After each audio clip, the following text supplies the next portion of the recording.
Hi, how are you? Matt Watson here from CarWow. So I'm sat in an Audi RS e-tron GT, and next to me is an Audi RS3, and next to that is an Audi RS6, and we're going to have a drag race up an indoor ski slope because I want to compare how well these different four-wheel drive systems from Audi do on low grip situations such as snow. So we've got an electric four-wheel drive system, you've got a Haldex four-wheel drive system in the RS3, and a good old-fashioned proper quattro four-wheel drive system in the Audi RS6. Now let me tell you about this RS e-tron GT. It's got two electric motors, and combined they put out 646 horsepower and 830 newton meters of torque on the front axle, one on the rear axle, so you've got all-wheel drive. This is quite a heavy car because of all the batteries and stuff, so it weighs in at 2,345 kilograms, and it's quite expensive as well. Starts from £115,000. Now let's find out about the RS3. Hello Nick, how you doing? Hi Matt, I'm doing very well. I'm a bit cold, to be honest. Nothing a heated seat can't fix. Exactly. I've got my temperature up to 22, my heated seat on, my big jacket on as well. It's actually quite warm outside, but it's freezing in here.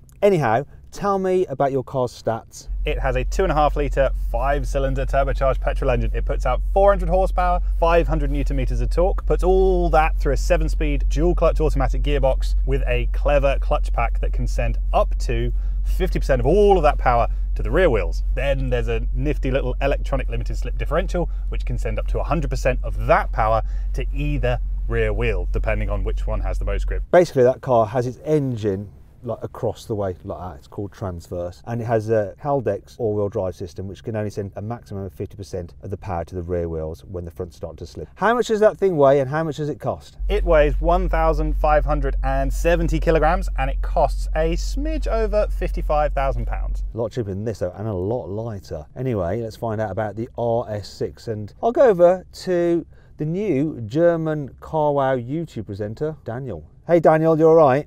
As happy as can be. Why is that? Do you think you've got the best car for the job? I would like to think so. I have a 4-litre V8 that has 600 horsepower, 800 newton meters of torque. This is going through a 8-speed automatic gearbox. Also a quite clever differential that is able to send up to 100% of this power to the rear, and I have an electronically controlled mechanical locking differential at the rear. And the car weighs 2,075 kilograms. And how much does it cost? It costs £100,000. The RS6 has its engine mounted lengthways, which is better. Anyway, let's race. Buy, sell, car, wow. Now before we race, we're going to do the obligatory CarWow sound check. So I'm going to start off with the RS6. So let's have a listen to the RS6. Go rev it up. I can hear it echoing in this snow dome, but there is a soft limiter. So how many revs is your soft limiter coming in at, Daniel? It's coming in at about 3,500. Okay, so let's rev up the RS3 and experience some more soft limiterage. All right, RS3, so what was your soft limiter coming in at? About 3,800. Yeah, well, my car doesn't even make a noise. Well, it does when you're driving, it goes, woo, it makes kind of like futuristic noises. So we're going to do the thing that we normally do with CarWow, is the editor's just going to make some funny electric car sounds for the electric car.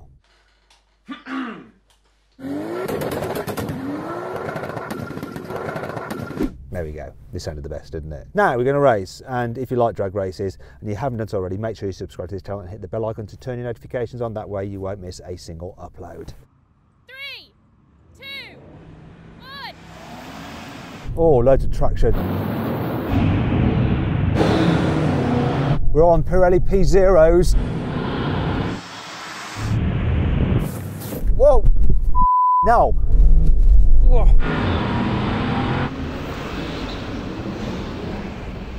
That was just mental. The way this got off the line, the winter tires just bit in and it just rocketed off. I cannot believe that. I actually got a bit of air over the bump. I won that. I'm not sure what happened for second place. Who came second, RS3? It definitely wasn't me. I bogged down at first, slid over to the right, got some grip, slid over to the left, and RS6 had me.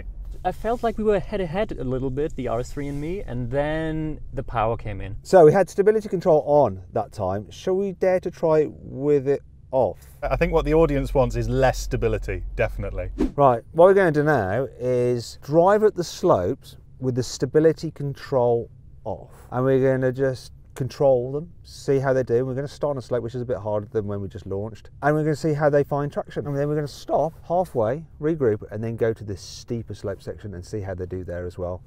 3, 2, 1.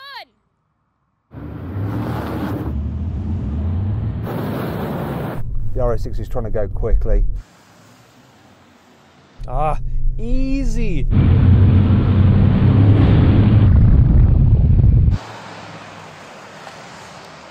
First of all, to you, RS3, you look like you struggled a little bit. It did at first, and then once the wheels slipped and gripped, then it was very undramatic. A bit like driving on a road, to be honest. RS6, you just shot off. You think we were drag racing again or something? It just seemed to just grip and go. Yeah, it felt like it had a lot of traction. I didn't really have to feather anything. This is as easy as going up in a ski lift. Yeah, okay, what we're going to do now is go to a steeper section of slope. I'm going to head out first and see how this car can just grip on a slightly steeper, more awkward section. And then I'm going to find a section of the slope which is so angled or steep that this can't deal with. There might not be one. There might be one. We'll find out. Let's do it.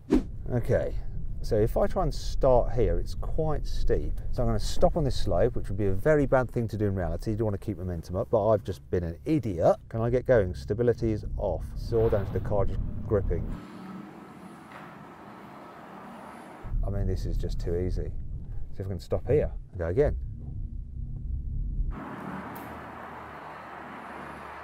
I think my weight might be helping me. Too easy. Let's just make it a bit harder. This is really tricky. Can I get up this?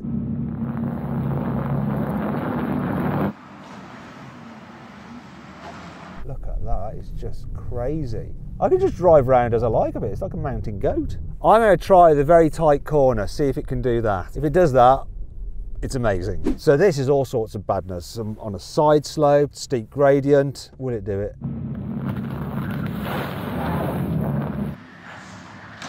Oh, bottomed out a bit, but it held itself up. Oh.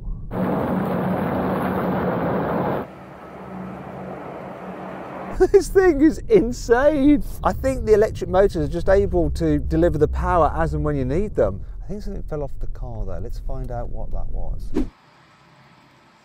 I think we've just lost a drain plug for the sill, but that's all, nothing too serious. Anyway, let's try the next car. Okay, now let's see how traditional Quattro all-wheel drive system does with stability control all the way off. Go for it. Easy. No problem.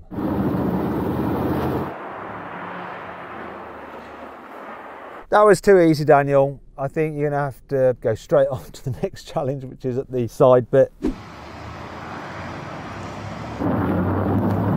Super easy here.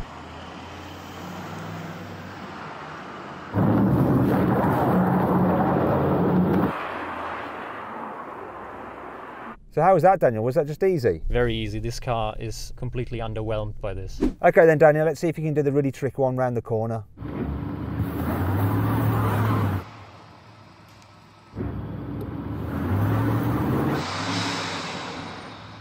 Nah, that's not going to help. I can just see your front wheels spinning and the rears aren't. Yeah, it has no chance. Your car was somehow magical. This one has to give up. I'm surprised, you know. Normal Quattro is brilliant at laying down the power, but it just goes to show, for all the naysayers about electric power, it's just so good at putting power down where it needs it, not moving things around from a single power source. You have the power source for each axle, and on some cars you have a power source for each wheel. They don't sound good though, right? So before we set the RS3 off, Daniel, do you think he's going to get up there? I think this one, certainly. I mean, it has great traction because the engine is over the front axle to some extent, so this should help. Didn't help you. Your front wheels were spinning a moment ago and your engine is heavier than his. Go on then, RS3. Let's see what you got. Are we spinning? No, we're not.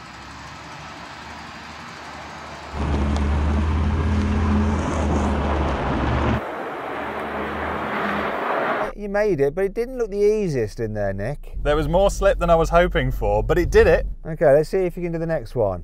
I'm thinking perhaps no.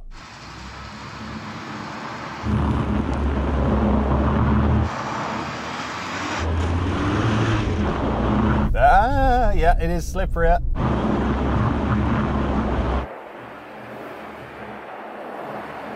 Still doing it. Yeah, he got a bit of slip there and it looked like, maybe not, but he managed to. It's done everything the RS6 has done so far. Let's give it the final test, shall we? I'll tell you what though, Daniel, I'm pretty sure that the RS3 didn't do those challenges quite as well as the RS6. What do you reckon? I agree, but I think he also made it. The result is what matters, I guess. But what do you reckon? He's never going to do this, right? No, he probably won't move. Can't even get into position.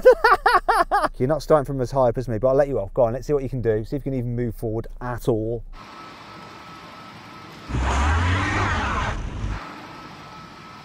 Let's try one more time. Not allowed. Audi says no. What's happening on his rear axle, Daniel? Nope, there's nothing happening in the rear axle. So much for 50% of the power being sent to the rear. It's not, is it? I think we might have needed more than 50% anyway on this slope. Tell you the truth though, with the RS6 as well, all the power was pretty much going through the front and just being spun away. It wasn't driving from the rear. It was only this one that managed to drive from the rear because it's just got a motor at the rear which takes care of that regardless of what the front is doing. Well, I think we learned from this that four-wheel drive in an electric car is better than a traditional Audi Quattro system with a centre-mounted diff, is better than a Haldex system with a front-mounted diff, front-wheel drive shenanigans.